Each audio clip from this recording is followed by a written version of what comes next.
Lamentablement, la decisió de la jutgessa ha estat privar-nos de llibertat. És un acte que no respon a cap principi de justícia. És un acte que el que fa és intentar atemorir-nos, castigar-nos, per haver defensat la llibertat i per haver sortit al carrer pacíficament, com fa tant temps que fem.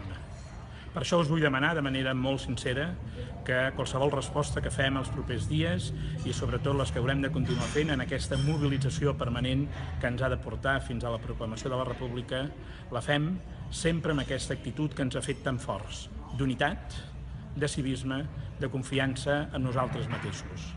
No podran doblegar-nos si ens mantenim forts. Jo ho estic. Sé que és una decisió que pot indignar a molta gent, a mi també m'indigna, però la llibertat o és sencera o no és. L'Audiència Nacional ha decidit privar-nos de llibertat, però l'1 d'octubre tots junts vam decidir obrir les portes a la llibertat i la guanyarem. Gràcies i endavant.